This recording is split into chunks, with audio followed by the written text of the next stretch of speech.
nada, agradecer a la editorial Nazarí, también a David Roas la presencia aquí, para la organización de este acto, y a todos vosotros pues la presencia también ayuda en la presentación, que haya público, ¿no? Desde la revista Tria, pues nada, estamos encantados de organizar este tipo de actos, otra vez dar las gracias y bueno, la colaboración de todo el mundo. Y antes de pasar la palabra a la gente que tiene cosas importantes que decir, yo quería contaros pues, una pequeña anécdota sobre Enrique, que nada, nos dijo, cuando nos contó que la editorial Nazarí quería publicar el libro, automáticamente se le activó un sentido de supervivencia muy presente también en su libro, una actitud que se podría llamar como humildad estrafalaria, y que consistiría en atribuir el motivo de las cosas buenas que le pasan a uno a una concatenación de eventos que no tienen nada que ver con los méritos propios. Y así, en el caso concreto, Enrique nos dijo que en realidad estaban publicando el libro porque los de la editorial estaban peleados entre ellos y solo habían leído la editorial el libro, uno de ellos, y para hundir lo que es la empresa de la editorial Nazarí, quería publicar un libro que era extremadamente malo. Y bueno, no hemos podido confirmar la historia. Lo confirmo, fui yo. ¿Sí? Y nada, automáticamente pues Enrique nos contó esto y sin más dilación y sin más palabras, paso a Sede. Buenas tardes, soy Alejandro Santiago, de Editorial Nazarí, de Granada, y es un placer volver a Barcelona para presentar el primer libro de relatos de un escritor joven como es Enric Parellada. Su libro se titula Decepciones y es uno de los orgullos de Nazarí. Quiero empezar agradeciendo el buen trato y la fantástica organización del evento. La Trivial, revista representada aquí por su director, Roc Solar, hay más componentes de la revista en la sala. Nos habéis hecho muy fácil el venir a la Facultad de Filosofía y Letras de la Universidad Autónoma de Barcelona. Esperamos que esto sea el principio de una larga relación. Si bajáis a Granada, no dudéis en decírnoslo, y si necesitáis ayuda, allí estaremos. Que Juan Peregrina y yo hemos organizado unas cuantas cosas y siempre estamos dispuestos a hablar con quien sea para que la cultura sea una celebración. Muchas gracias a la Trivial y a todos sus componentes. Y muchas gracias, Roc, por la introducción que acabas de hacer. Gracias a David Roas, una vez más, que tan amablemente se presta a todo lo que le hemos pedido respecto a Nazarí. Lo conocí en la presentación de uno de los libros que figuran en nuestro catálogo, El último vuelo del microraptor, de Sergi Geoset. Mañana lo tendremos junto a Saúl Erredeus y hoy lo disfrutamos junto a Enrique. Es un placer también compartir de nuevo un nuevo rato contigo y que nos ilumines con tu notable sabiduría e inteligencia. Siempre es una alegría contar con figuras como las que tenemos en la mesa hoy, ya que los actos se convierten en un ejemplo de totalidad y fraternidad que celebramos quienes amamos la cultura y la literatura. Porque eso es lo que practica Enric Parellada. Desde el primer momento nos dimos cuenta de que su libro era bueno, que tenía que salir publicado, no como decías. Y a ser posible, en Nazarí. Era un conjunto de cuentos emocionante, divertido, extraño, literario. Era y es, ya lo descubriréis. A mí no me gusta mucho hablar del contenido del libro, pues ya está el presentador, que en este caso es excepcional, y el autor para destripar su propia obra, en algunos casos literal. Velaré porque no os cuenten demasiado, pero de mi parte, del proceso de edición, sí que os puedo contar algo. Enric nos entregó un manuscrito con 36 cuentos en castellano, uno en catalán y muchas dudas. Porque somos una editorial granadina, porque trabajamos a nivel nacional y porque uno de los caminos que llevará este libro es ser presentado al prestigioso Premio Setenil. Recuerdo la conversación telefónica en la que Enric hablaba con Juan al respecto, o al menos la parte que yo escuchaba, que luego me comentó, sobre L'Homme Gras, un cuento que Enric escribió y nos entregó en catalán y que, como Juan le confirmaba, tenía que estar en catalán. Tenía todo el sentido del mundo que estuviera en catalán. Y que pondríamos la traducción para que el jurado del Premio Setenil no pudiera poner ninguna pega, pero que el cuento se quedaba en catalán. Y es que hemos mimado mucho este libro. Carlos Reynoso se ha esmerado en la portada, sacando jugo de las instrucciones extrañas que le dimos entre todos, y ha creado un híbrido raro, preocupante, como los cuentos de Enrique, donde aparecen personajes descritos y otros borrosos, escenarios extrañados por la letra del escritor, donde aparecen Poe, David Roas, Kim Mun-soo, literatos que influyen en nuestro joven amigo para destrozar lo cotidiano y sin importancia. Del libro hablará mucho mejor nuestros presentadores, como dije antes. Lo que queremos que quede claro es que el trabajo de editar libros así es un lujo, porque reconocemos un poquito dónde se esconde la buena literatura y sabemos lo que no es discurso literario, de lo que huimos raudamente. Termino diciendo que Barcelona, Enric, Roas y La Trivial ya forman parte de esta aventura extraña y hermosa que se llama editar y quizá vivir o leer y escribir libros. Pensamos que la cultura es digna, o al menos eso hemos de aspirar, a que lo sea. Y el libro de Enric Parellada, se darán cuenta en cuanto lo empiecen a leer, es cultura y de la elevada. Gracias a Roxola por todo lo que ha hecho, a David Roas por querer acompañarnos hoy y mañana, y a Enric por haber escrito un libro que nos ha divertido, preocupado y encantado.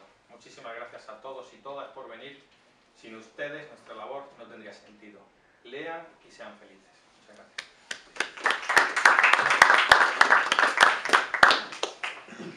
Yo soy el que tiene que hacer la presentación inteligente y profunda y no sé qué.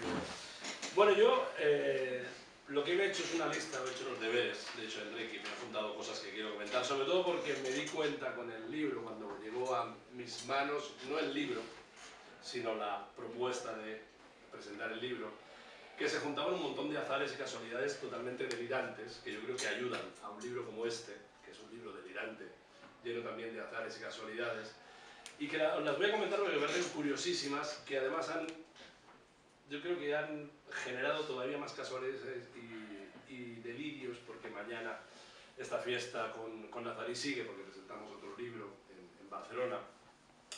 Y voy a seguir ese listado de azares, porque vais a ver que yo creo que es curioso y que de algún modo hace vernos como la literatura y la realidad son vasos comunicantes, sobre el fondo todo es ficción y vivimos todos en un mundo de delirio constante. El primer azar es que Enric fue alumno mío, y es un azar porque uno puede caer en manos de alguien y destruirlo para siempre, o caer en manos de otro delirante como él y generar unas ciertas conexiones estupendas, ¿no? Pero yo digo, ese primer azar es normal en la universidad, varios grupos de teoría, Enric cayó en mis manos, sin saber yo quién era ni de dónde provenía, hasta que tiempo, no sé, eso era primero de carrera, ¿no? De golpe resulta que su padre era amigo mío de la infancia, de mi infancia y primera juventud, en un pueblo cerca de aquí de Sabadell, en Sentmenat, donde yo fui a vivir en el 75 después de dejar Barcelona con mis padres. Incluso tocamos juntos. Él entonces era batería, yo me tocaba la percusión porque él era la batería, me jodió la vida hasta que él se fue y yo me dediqué a lo mío, que era tocar la batería. Y fue interesante ya ese primer detalle, ¿no? Resulta que Enrique es hijo de Carlas Parellada, colega mío durante un tiempo, sobre todo ya digo, ese primer adolescencia, no sé, la adolescencia creo que termina ahora en los 52, o sea, la primera adolescencia, no sé, pues yo creo que tocamos juntos en la Festa Mayor de Sentmenat en el año 85, engendro no había ni nacido, evidentemente todavía le faltaban unos años para aparecer en la realidad, y en ese 85 tocamos ahí en la fiesta mayor del pueblo, ya digo, yo a la percusión y Carlas a la batería con un grupo normal, no éramos solo dos percusionistas taraos, sino que había bajo, guitarra y teclado. Otro azar más, Enric me dejó saltamos ya unos años, me deja su manuscrito en el buzón, ingenuo él de que yo voy a coger algo de que aparece en mi buzón de los departamentos de filología española y catalana, y se quedó allí no sé cuánto tiempo se quedó el pobre en el buzón, hasta que yo en septiembre, creo que este septiembre, lo recojo, me lo llevo a casa y cuando me acuerdo de él y lo veo sobre la mesa de mi despacho, digo, hostia, pobre Enric, no le he dicho nada del libro, va a pensar que soy un mierda. Le escribo, ¿no? Oye, Enrique, perdona por el retraso, que me lo leo. Dice, no, pero si ya lo voy a publicar, que ya hay una editorial que me lo va a publicar. Y entonces me dice, no, es la editorial Nazarí y tal. Y digo, joder, en esos mismos días, la editorial, yo estaba colaborando con la editorial porque mi hermano, que es el que publica mañana también su primer libro, un poco más viejo que Enrique, Saúl, pero mañana lo publica, resulta que me había pedido que le hiciera yo el prólogo para ese libro de cuentos, Vertedero Clausurado, que encima todo él se ambienta en el pueblo de donde vivíamos el padre de este hombre y yo, con lo cual ya fijaos en el mapa de azares estupendos y casualidades geniales, ¿no? Evidentemente no pude negarme a hacer el prólogo de mi hermano, no pude negarme a volver a colaborar con Nazarí, ya habíamos colaborado, hice un prólogo para el libro de Sergio Used, que antes mencionábamos por aquí, y entonces nada, entonces me pongo a leer el libro, yo pensando, claro, ya está, ya no puedo opinar, porque si ya la editorial ha dicho que sí, ya a la mierda lo que opine yo, ¿no? Porque el pobre Enrique me había dicho, no, el libro es en plan humilde, y yo dije, bueno, pues empiezo a leerlo, y aparezco en el prólogo, aparezco como personaje junto a Woody Allen y Edgar Allan Poe, con lo cual yo ya diciendo máximo honor, es el libro que, digo, el cuento que cierra el libro, que además se titula 201, transcripción fonética de 201, que es un número que me persigue a mí desde hace mucho tiempo. Allá donde voy a los hoteles me se empeñan en darme siempre la habitación 201, por lo cual ya he escrito varios cuentos sobre ello, porque me acojona bastante. Y encima Enrique me propone presentar el libro La Autónoma, no en una librería o en un bar, que hubiera estado mucho mejor. La Autónoma es una cosa para eso, porque además no hacemos nunca presentaciones de libros, pero curiosamente en el año 96, un año después de que naciera este hombre, yo presentaba mi primer libro, La Autónoma, Intuiciones, Los dichos de un necio, que es un libro de microrelatos, también como fenómeno raro, porque aquí nunca presentábamos libros, y yo pues me desvirgué como Enrique en La Autónoma, literariamente hablando, gracias a presentar mi libro. En el año 96, insisto, este señor tenía, si no leo mal, un añito de edad, con lo cual imposible negarse, ¿no? Su padre por el medio, el pueblo por el medio, el libro de mi hermano por el medio, una autónoma por el medio, yo saliendo como personaje del libro no voy a decirle no, el libro es una mierda y no pienso presentarlo, ¿no? ¿Qué voy a decir yo del libro que no se haya dicho ya en la mesa y que evidentemente yo creo que todos habéis venido a escuchar a Enrique y no a mí? ¿Qué puedo decir yo del libro? Mínimas cosas, y no porque esté el autor delante ni los editores delante, que evidentemente son formas de coartar, pero vas a decir, el librillo se puede leer, es divertido, ¿no? Voy a decir verdades que me parecen muy destacables de un libro y sobre todo de un primer libro. Yo creo que algo importantísimo y mañana también me hace mucha ilusión estar en el de mi hermano también porque es su primer libro, que siempre es una cosa muy fuerte, ¿no? Presentar un primer libro, tanto para el autor como para los que lo acompañan, siempre es una cosa muy potente, ¿no? Porque es el momento en el que, ¿no? Uno deja de escribir para el ordenador o para sí mismo, para masturbarse en casa, masturbarse simbólicamente, quiero decir, uno se lee a sí mismo, eso no es escribir como la música. Yo esa gente que, no, yo toco la guitarra, pero en casa para mí, digo, pues tú no tocas la guitarra se toca delante de la gente en un escenario ¿no? Y la escritura está hecha para que te lean y para que te arriesgues a que la gente opine, ¿no? Como ser actor, al final ser actor en el baño de tu casa, eso no es ser actor, ¿no? Y presentar, ¿no? El mostrarte en directo pues es una cosa muy importante, ¿no? Además de que te lean la idea de presentar por primera vez un libro de algo que ha salido, que ya no es tuyo, porque este libro ya no es de Drake, Drake sale en la cubierta, pero ahora es del lector que va a hacer lo que le dé la gana con el libro. Ni de los editores es que están esperando que se venda, con lo cual comprar, que eso es importantísimo para los libros, pero en verdad el objeto este ya no es de Rick ni de nadie, es de las personas que se enfrenten a él. Yo, mi misión aquí es un poco también convenceros de que lo leáis. Aquí hay mucho amiguete de Enrique, evidentemente, que ya lo va a leer y le va a mentir, etcétera, pero evidentemente yo creo que es una cosa fundamental leerlo.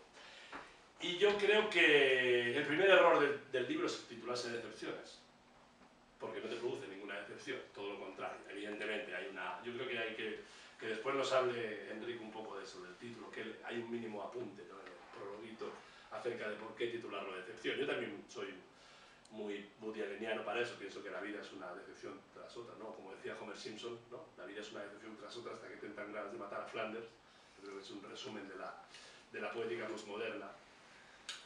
Y ya digo, más allá de ese título, yo creo que es un libro con el que yo me lo he pasado muy bien. Es un libro que me he sentido súper cómodo, porque me he sentido muy, además de que aparezca yo como, y el masturbeo narcisista es estupendo de verte ahí como personaje, encima que te traten bien, no que te traten como un capullo. Bueno, no sé si es un capullo, un poco capullo el Robas del personaje, del cuento final, pero bueno, como está con Woody Allen y Edgar Allan Poe, ya queda disimulado. Pero sí que es un libro que yo me he sentido muy cómodo, sobre todo por ese amasijo, y por aquí se ha dicho, de estilos en los que yo me siento muy identificado, ¿no? Lo fantástico, lo grotesco, lo absurdo, yo creo que ahí hay una visión del mundo muy estupenda, que también, siendo alumno, uno no habla mucho, ¿no? Con los alumnos hablas, intercambias cosas, pero tampoco, y asomarte al libro es ver muchas cosas de Enric que evidentemente yo no conocía. Sí que me había contado sus andanzas por Brighton y por Brixton, pero no sabía mucho más de su mente trastornada, y leer el libro es asomarte a una mente trastornada con la que, ya digo, yo me identifico mucho. Y he visto pues, muchos elementos que a mí me han fascinado, ¿no? Ya digo, sobre todo ese amasijo de lo fantástico, de lo grotesco, de lo absurdo muchas veces. Y hay varios cuentos, no voy a meterme en ellos, como les decía, no hay que hacer spoilers para que los leáis, porque si no es una putada, y sobre todo cuentos de estos, algunos de una brevedad muy bien medida, contar. Simplemente voy a dar títulos porque son cuentos que no sé, a ver qué le parecen a Enric la selección, que a mí me han dejado muy fascinado, sobre todo, insisto, por esa conexión mental de mente perversa a mente perversa, de mente tarada a mente tarada, que son El interior del contenedor, un cuento estupendo, ¿no? Ese tipo que ve a un homeless sin cabeza y a partir de ahí buscando en un contenedor, y no sé si hay Galdós tiene algo que ver con aquel cuento estupendo. Hay un cuento de Galdós que pensarse, ¿no? Siempre en Galdós pensamos en esas cosas serias y realistas, pero tiene un cuento que se titula ¿Dónde está mi cabeza?, donde un tipo despierta sin cabeza y todo el cuento es él intentando descubrir dónde está su cabeza, con conciencia de ello. O sea que ahí hay una conexión grotesco-alegórica estupenda. El suicidio, que me ha parecido un cuento estupendo, yo espero que lo lea Pablo Martín Sánchez pronto, si no lo ha leído ya lo he leído, porque es un gran homenaje paródico, satírico, a favor y en contra del Oulipo, con todas las cosas que tiene el Oulipo. Y yo creo que ahí Enric refleja muy bien todas las constricciones creativas y también las constricciones mentales de formar parte del Oulipo, y Pablo Martín Sánchez es el único español que es miembro del club, y ya es un honor increíble. Yo creo que ahí Enric hace muy buena sangre, ¿no? de la parodia de los ulipianos. O El reloj de Maupa, que yo creo que se atreve ahí una especie de compleja paradoja temporal. Estos días que estoy viendo Dark, la serie, ahí hay unas conexiones estupendas. Vela, si no lo has visto todavía. O El kiosquero, que es un cuento que me ha encantado, que es un motivo muy clásico, el del tipo que abre el periódico, y no voy a hacer spoilers porque es el principio del cuento, donde descubre que está muerto gracias a una esquela.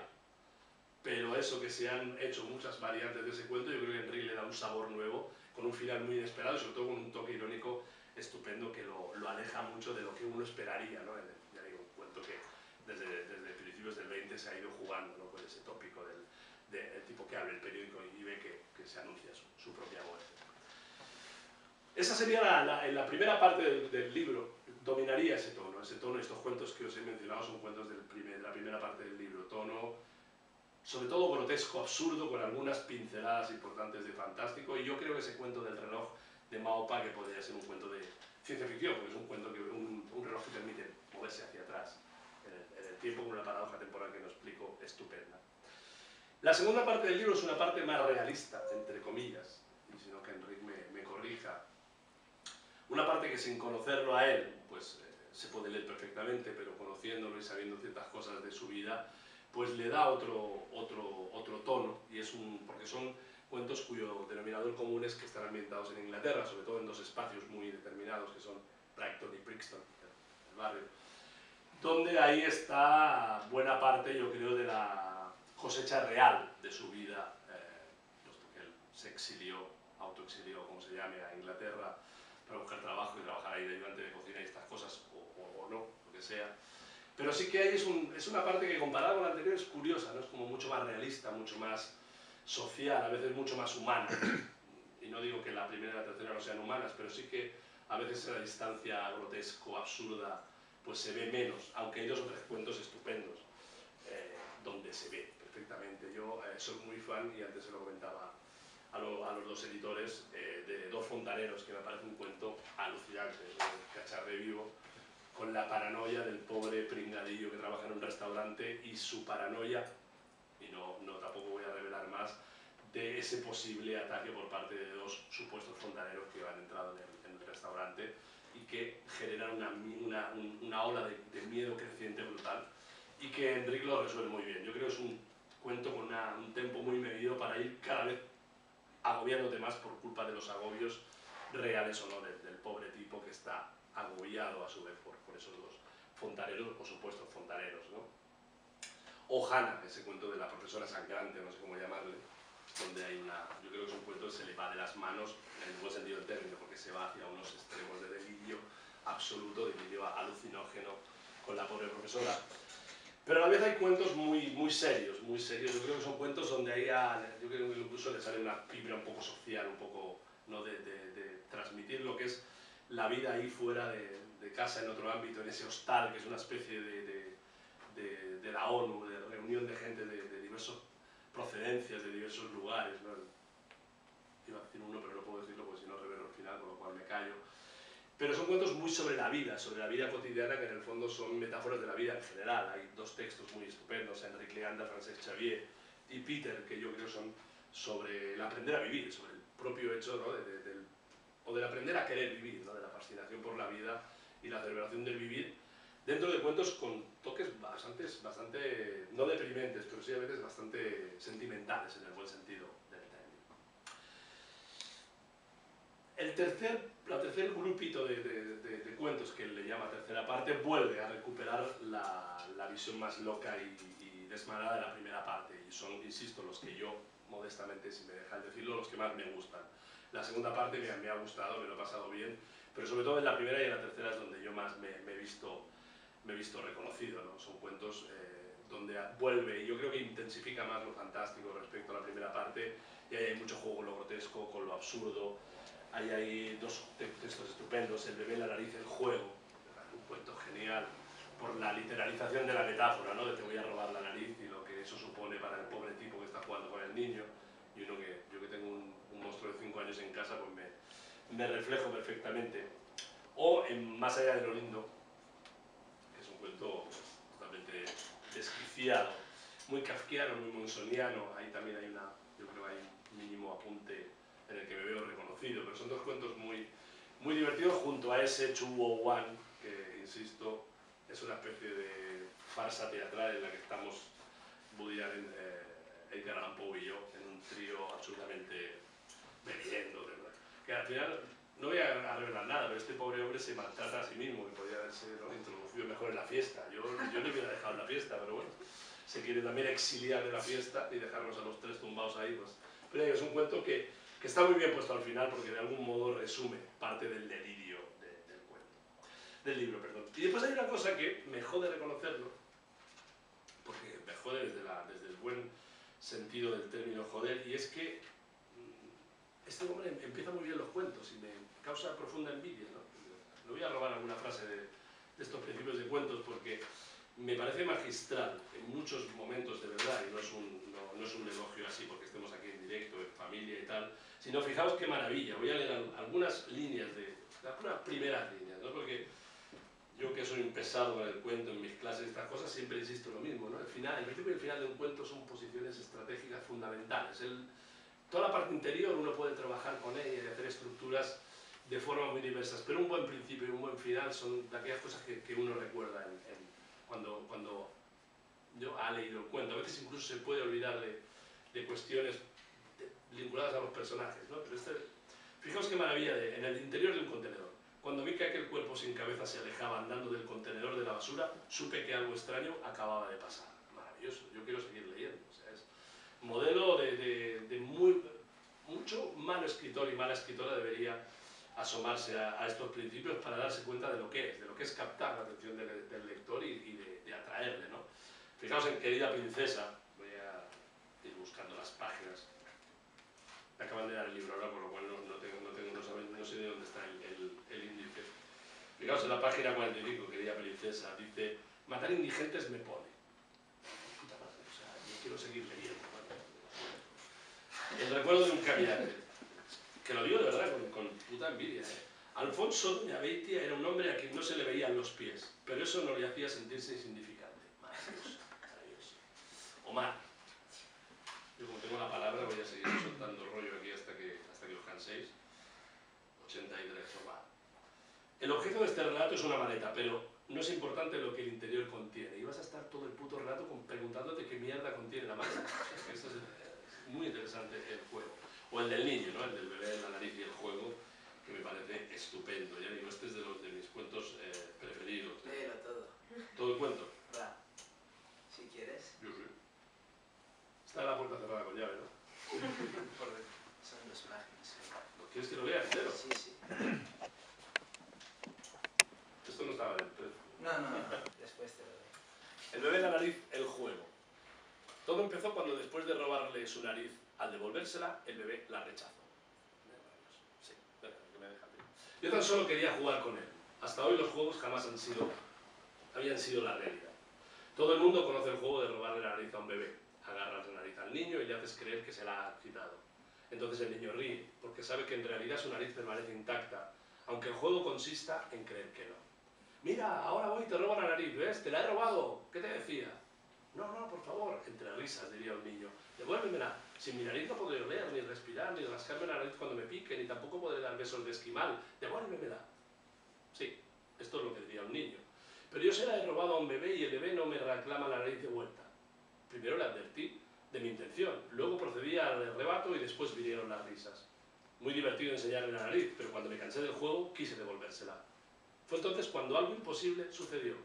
Por alguna extraña razón la nariz no se le pegó en el rostro y cayó al suelo. Eso sí que le produjo risas al bebé. Si esto le hubiera ocurrido a un niño, seguramente hubiera empezado un llanto de terror por la incertidumbre considerable, pero al jugar con un bebé, lo que hizo fue ponerse a reír cada vez más fuerte cuando yo intentaba colocarle la nariz en su cara y a los pocos segundos se desprendría de nuevo y se caía al suelo. Seguramente el bebé pensaba que jamás nadie le había hecho también el juego de la nariz como yo esa vez, pero yo ya no estaba jugando. Lo probé con celo, con pegamento, marcilla e incluso cemento. Menuda barbaridad los inventos que llegué a hacer, pero nada. El cuerpo del bebé seguía rechazando su propia nariz y el bebé reía a carcajada limpia ante mi desesperación. La verdad es que yo empezaba a estar un poco asustado. Faltaba poco para que llegase su madre. Cansado de intentar pegar la nariz al rostro del bebé, la dejé al lado de su cuerpo en la cuna. Entonces me senté en una silla que había cerca, sin perder de vista al bebé, para pensar cómo le contaba yo a su madre lo ocurrido. El juego de la nariz había dejado de ser un juego. La realidad se había apoderado de la fantasía. Al alejarme de él, de repente, el bebé empezó a llorar. Por lo visto quería más juegos, pero yo ya no quería más juegos que le costaran la integridad física. En aquel momento me acerqué a él. Lo miré, me miró, me tapé los ojos con las manos y pregunté retóricamente: ¿dónde está el bebé? Al destapar las manos de mis ojos, el bebé, en efecto, había desaparecido. La nariz permanecía en la cuna. La madre estaba a punto de llegar. Maravilloso, estupendo. Muy potente y sobre todo ese principio. Uno más de esos principios y ya me callo y dejo que hable Enrique. 179. Cuando me encontré a aquel desconocido con un saco de patatas de tela puesto en la cabeza, sentado y atado con cuerdas en el sofá de mi comedor, temí lo peor. Y a partir de ahí va a ser la historia totalmente frenética de un tipo que se te mete en tu casa y que transforma toda tu vida. Tu mujer se va y todos tus intentos de acomodar de nuevo a la idea de tener un tipo siempre con un saco de patatas en la cabeza, que no sé de dónde salió la imagen, pero me parece absolutamente gloriosa. Yo tampoco lo sé. A ver, tampoco hay que explicar, tampoco uno sabe no dónde lo sé, sale de verdad. eso. No, que es maravilloso, ¿no? A veces, no, de ahí viene nuestra tara de... Pues más o menos, y tampoco quiero enrollarme más, yo creo que es un libro estupendo, un primer libro muy bueno. La verdad es que para empezar, lo que esperemos que sea un largo recorrido de cuentos, libros y lo que tengan que venir, yo creo que Enrique empieza muy bien.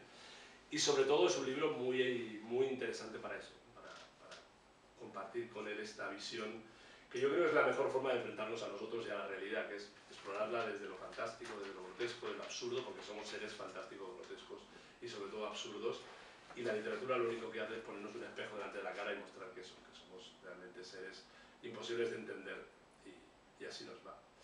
Y bueno, la verdad es que nada más.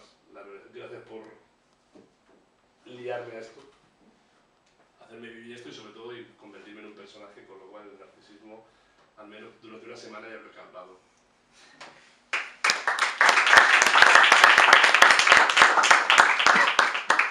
No sé qué decir. Es que has dicho muchas cosas. Y era como lo que yo tenía pensado decir, pues como que me lo has desmontado. Porque intentaría responderte a ti. No sé. ¿Por qué decepciones? A ver, si tú la decepciones básicamente porque a mí yo lo que quería era hacer una referencia 3 libros en concreto que son ficciones y distorsiones en la terminación del término, es decir, que acaben iones. Y no sé por qué yo estaba, incluso mucho antes, es decir, yo escribí el título antes de pensar los cuentos. Yo tenía un poco la idea de que era... Es decir, la idea de vida que se transmite en este libro, yo ya la tenía más o menos en la cabeza, ya en Londres, y estaba pensando qué palabra termina en iones que me guste suficiente como para titular así un libro. Así que encontré decepciones y entendí que definía bien lo que es para mí la vida, pero ayer me hicieron una entrevista para el libro y decía, bueno, la decepción no es en sí vivir en una sociedad injusta o vivir en un lugar extraño en lo que hay políticos que te roban o en la que vivimos en una sociedad machista asquerosa. Esto en sí no es mi decepción es pensar que me muero cada día. Esta es la decepción, creer que bueno, estamos en una realidad que se acaba y que no acabamos de entender y las preguntas se repiten constantemente. Decepciones viene de esto. Y bueno, es más que nada el homenaje a estos libros que son un poco los con los que empecé a leer cuentos. Entonces, cuando yo tenía esta palabra, yo tenía como una libretita pequeña que tenía 32 páginas y yo escribí la palabra decepciones en la primera libreta, en la primera página de la libreta. Y yo hace 2 años me fui a vivir a Londres, quería bueno, irme del país, aprender inglés, y con un dinero ahorrado que tenía me fui a vivir a un hostal porque no tenía todavía para vivir en una casa o algo. Y cuando lo tuve, continué viviendo en el hostal masoquista porque sabía que me daba muchos temas para cuentos, y tengo otros 50 cuentos que no están en el libro escritos sobre personajes del hostal que son mucho más delirantes. Es decir, el hostal fue como mi locus amoenus, y de verdad que conoces a gente muy rara. La cuestión es que yo ahí en el hostal empecé a conocer gente, y no sé, eso que dicen que el típico escritor que apunta sus notas en la libreta y aprende, y escribe unas frases, o no sé qué, yo lo que hacía era dibujos de las caras de la gente, caricaturas muy feas porque dibujo muy mal, pero de alguna manera yo dibujaba la cara del señor, o hombre, o chico, o mujer, quien fuese, y debajo escribía su nombre. Y una vez cuando tuve toda la libreta acabada, yo tenía en mente la anécdota compartida que habíamos vivido juntos. Por ejemplo, Filippo es el primer chico italiano que conocí en un hostal, y mientras yo buscaba trabajo, él lo que hizo es, con la pasta que tenía ahorrada, empezar a comprar marihuana y venderla. Y él sobrevivió así a lo largo de las primeras semanas, porque yo solo estuve un mes en Londres y luego me fui desde la ciudad. Y el cuento va de eso, ¿no? De un chico que se va como yo a otro país de la misma edad que yo, y en vez de buscar trabajo empieza a vender marihuana. A partir de aquí, a través de esa anécdota, yo desarrollo la anécdota y bueno, pasan cosas que ya no son la realidad en sí, pero lo decía Bukowski, para contar una buena historia hay que sacrificar a la verdad. Y esto es lo que voy haciendo a lo largo de todos los cuentos. La primera parte la escribí antes de irme a Londres. Yo empecé a trabajar en una fábrica porque quería ahorrar dinero en un verano, ahorrar dinero para irme, para hacer el viaje, y yendo de la fábrica a casa en coche una vez, es decir, todo viene de eso, de una vez me fijé mucho en un espejo que siempre estaba allí y nunca pasaba nadie, y de alguna manera me imaginé que salía un coche de dentro del espejo y chocaba contra mí, y bueno, y a partir de ese día que escribí ese cuento, es el primer cuento del libro, y se lo mandé a los amigos y hicieron, ostras, no está mal del todo. Y de alguna manera, pues eso, como les gustó, me animó a seguir leyendo cuentos, seguir escribiendo. Pues a lo largo de estos 2 años he hecho esto. Bueno, Decepciones viene de esto, de la libreta, eso. Que yo dibujaba las caras y entonces las escribí. Total, una vez acabé la libreta, los dibujos, empecé a escribir los cuentos. Y entonces tenía unos cuentos que yo había escrito antes de irme a Londres, que los dejé, los abandoné aquí, y en un viaje que hice de vuelta vine un fin de semana, los recogí, me los cogí, me los releí, y pensé, bueno, no es tan mal del todo. Total, que me los llevé, y entonces ya tenía los cuentos que había escrito antes de irme, más los dibujos de la libreta que yo poco a poco escribí. Una vez la libreta estaba acabada, porque en esa libreta no solo había personas que había conocido, también había ideas abstractas, como por ejemplo el bebé, la nariz y el juego, que me apeteció dibujar un bebé un día, no sé por qué, y acabó en eso en el cuento que ha leído David. Y entonces, una vez yo tenía la libreta acabada, yo lo que hice fue arrancar todos los papeles y ordenarlos en el orden que tiene el libro. Los cuentos de la primera parte son, yo pienso que están muy bien colocados los cuentos en las tres partes, así como él ha dicho que en la primera parte se reconoce mucho, la segunda es como más realista, pero más, bueno, sentimental o sensible, y la tercera es como aumenta lo fantástico, lo absurdo y lo grotesco. Yo pienso que esto ha sido algo pensado.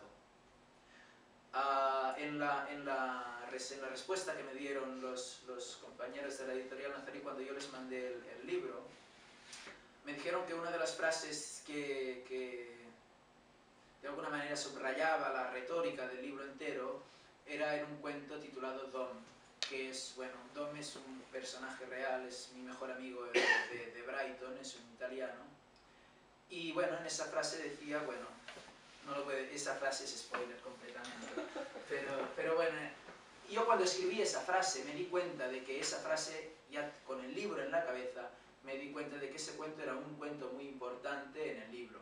En el momento en que tú envías un manuscrito a una editorial y la editorial te responde y te dice, bien, en este cuento, precisamente en esta frase, se resume la retórica del libro, en ese cuento entendí que de alguna manera las cosas que yo pensaba no estaban mal del todo, que tenían cierta lógica si alguien que se dedica a eso lo entendía como tú.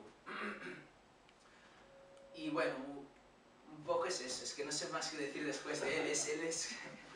La cuestión es que, al fin y al cabo, lo que intenta transmitir este libro es cómo pienso yo la realidad y cómo la entiendo. Para mí no existe algo real en sí como una idea de una clase de orden superior a la que la gente pueda asistir, sino un mundo de convivencia en lo que nos contamos unas normas estúpidas y nos creemos y entonces empezamos a vivir. Yo soy escritor, no hablador, así que bueno. La cuestión es que yo creo que lo real en sí es algo contado. Es decir, no existe, no vivimos, en tanto que vivimos no estamos ya en un espacio que existe porque sí, sino que somos nosotros que no. Vivimos contando cosas. Vivimos hoy cuando lleguemos a casa, pues vamos a contar, bueno, he ido a una presentación, está dicho esto. Simplemente es contar, contar y contar. Yo pienso que no hay mucha diferencia en lo vivido y en la ficción, que bueno, que es algo, que no son términos opuestos, ¿no? Que de alguna manera el cuerpo humano, lo físico, es tan solo el canal. Es como una conversación entre lo real y lo ficticio, que bueno, emisor y receptor y viceversa, y el canal es lo físico, que es en lo físico en lo que surge la paranoia y lo extraño. En este cuerpo, precisamente, yo pienso que la portada lo ilustra muy bien, que son las orejas grandes, la nariz que se sale. La nariz que se sale, bueno, hace referencia al cuento que ha leído David. Las orejas grandes hace referencia a un segundo cuento que se titula Tus manos, y bueno, que es a un hombre que le crecen, a una señora le crecen las manos y al señor le crecen las orejas. Es gracioso porque, bueno, lo que decías de Galdós, de la cabeza, no he leído ese cuento, o lo que fuese, no lo he leído. Me inspiré en un contenedor y ver andar una persona y me imaginé que no tenía cabeza y ya está. Pero fue algo muy divertido porque yo, después de escribir el cuento esto de Tus manos, que es a una persona que le crecen mucho las manos, días después leo un cuento de Cortázar, bueno, días después, años después, sí, un año y medio después leo un cuento de Cortázar que es una persona que le crecen mucho las manos y quiere pelearse con alguien, pero no puede y al final le acaban cortando las manos, y me pareció que había como alguna relación pero no, es decir, que alguien que lea este cuento también puede pensar en el cuento de Cortázar, quiero decir, pero no, la verdad es que no. Que lo dice muy bien en el prólogo, que lo que crea mi voz literaria, en cierto modo, son, bueno, Kim Munzo, él, sus cuentos, sus clases también, y todos sus vídeos de YouTube y entrevistas y estas cosas que he visto, y no solo esto, sino bueno, también sus estudios. y así a su vez Kafka y Woody Allen. De hecho, yo cuando hacía segundo de carrera, empecé a colarme en las clases de cuarto que él daba, y entonces fue ese momento el más importante en mi, de alguna manera, lectura profesional, porque, bueno, nos dio su clase, habían 5 o 6 libros, unas eran Las flores del mal de Charles Baudelaire, Absalom de Faulkner, El corazón de las tinieblas de Joseph Conrad, Alicia en el país de las maravillas y El castillo de Kafka. Y yo precisamente con Kafka lo que hice... Te has olvidado a Dios. Y me he olvidado ficciones, a Borges, exacto. Y bueno, todos estos, y de alguna manera esto pues me daba como unas ciertas referencias de las que seguir. Y a partir de aquí leyendo a esta gente y siendo yo como soy y viviendo en el entorno que vivo y mucho más, pues cuando te vas 2 años fuera, yo pienso que es mucho más importante aburrirse que leer casi. Que el rato que tú estás en el sofá, pero es que sin hacer nada, o en la cama y piensas, bueno, ¿se acaba ya el día o qué? Esto ayuda mucho más para escribir un buen cuento que pasarse 200 horas leyendo. Es muy importante leer, yo no voy a decir que no lo sé, he leído mucho a lo largo de este tiempo, pienso que se nota más cuando leéis los cuentos que cuando me escucháis hablar, pero básicamente esto. Muchas gracias por venir porque yo no sé qué más decir.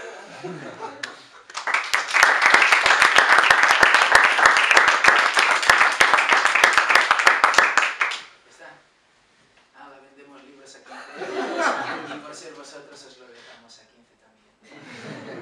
Y además a lo mejor hasta lo firman. Sí, no tengo boli, por eso. Eso es algo fundamental. Van allí o uno. No, una pregunta también. Sí. Ah, sí, tenéis preguntas.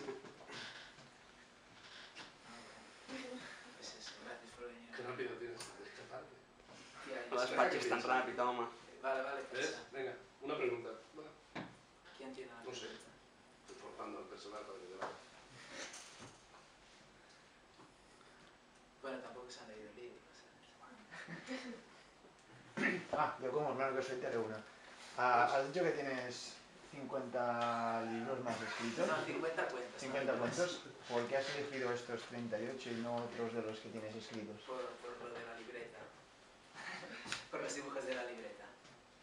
Sí, básicamente porque hay un cuento que se titula Anael, que es el último cuento de la segunda parte. En ese cuento aparece un personaje llamado Señoré.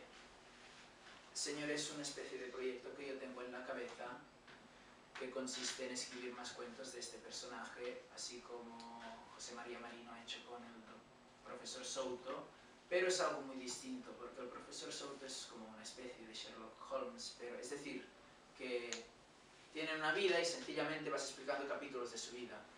Mi idea de Señoré es sencillamente una persona singular, una vida singular en cada uno de los cuentos, a pesar de que el nombre coincida en cada uno de estos cuentos, que creo que es algo, bueno, sin precedente del todo y no sé si funcionará o no, pero lo quiero intentar. Es sencillamente crear vidas distintas y cada cuento puede morir el personaje, ¿no? La cuestión es que estos 50 cuentos, a mí me cuesta mucho ponerle nombre a los protagonistas.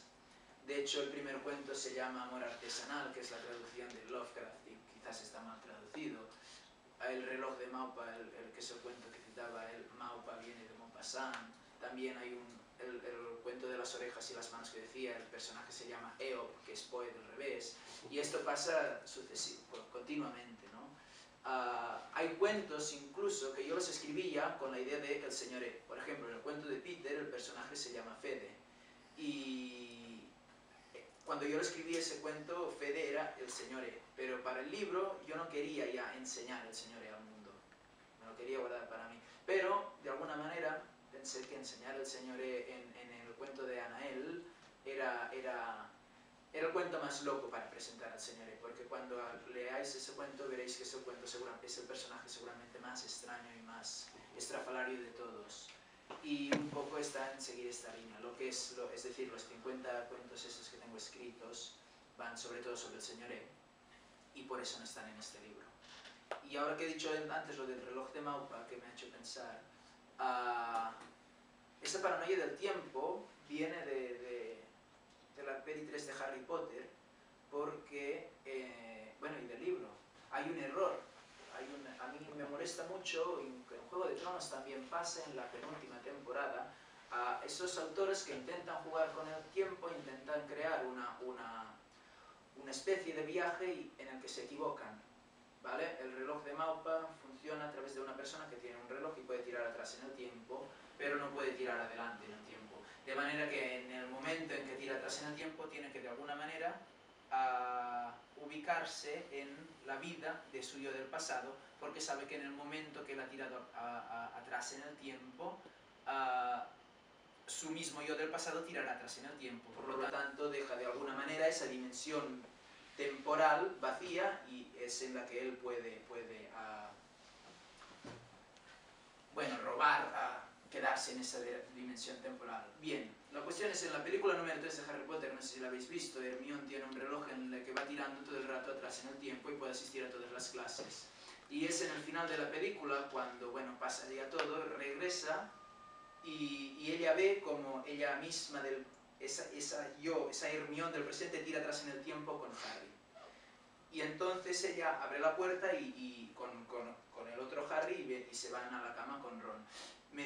Eso yo tenía que 10 años cuando vi esta peli y yo le dije a mi madre, bueno, pues se han equivocado, no puede ser. Es decir, si tú haces esto a lo largo de toda tu vida te vuelves loco porque vas perdiendo a la gente que vive contigo. Y Hermione dicen que ha estado haciendo esto a lo largo de todo el curso, cada día, para asistir cada día a todas las clases. Y esa especie de paranoia me llevaba, es como que la tenía en la cabeza desde entonces, y un día lo escribí. Incluso escribí muchos más cuentos sobre el tiempo. En la película de Woody Allen de Midnight in Paris también hay historias con el tiempo que no están bien resueltas, y las intenté escribir pero no me gustaba porque no encontraba ese final extraño que a mí me gusta crear en los relatos. Y bueno, ese punto, y ese apunte y lo de los cuentos, los 50 cuentos van sobre el señor E más o menos, y los tengo guardados. Hay más que aquí hay solo 38. Has dicho, hace una anécdota muy divertida. Has dicho 36 cuentos en español y uno en catalán. Claro, pero bueno, la cosa es que yo mandé 38 y... sí, 38 cuentos, pero contando el cuento en catalán en esos 38, y uno me dijeron, bueno, este cuento pensamos que no tendría que estar en el libro porque bueno, son la típica conversación, creo, y atípica, digo, entre editor y escritor. Sencillamente opinas, bueno, el libro está bien, te lo publicamos, pero este cuento, bueno, mejor que lo elimines porque da pena. Y lo eliminamos. La cuestión es que en la ay, perdona que te coja el libro. En la cita, bueno, después del prólogo hay dos párrafos. Es un último párrafo de Kim Mun-so, de un cuento que se titula Els llibres, y va sobre de un personaje que nunca se acaba de leer los libros porque tiene miedo a la decepción, tiene miedo de que el libro le decepcione. De alguna manera yo pienso que ese cuento pues transmitía muy bien la idea que yo intentaba transmitir en el libro. Y dice una cosa muy divertida, que es que la decepción puede llegar a la última línea del cuento o a la página 38. El prólogo empieza con una cita de Teorías de lo Fantástico, creo que es un recopilatorio de textos teóricos sobre lo fantástico de David, y él escribe pues el primer capítulo como presentación porque ha escogido estos autores y no sé qué, no sé cuántos. Yo leí la frase que la voy a leer ahora porque es muy breve. Yo leí esta frase en ese capítulo y me llamó mucho la atención y la subrayé en amarillo. Y dice así: la realidad es incomprensible para la inteligencia humana, pero eso no ha impedido al hombre elaborar multitud de esquemas que intentan explicarla. Y después de esto había como un paréntesis y decía la metafísica, bla, bla, bla.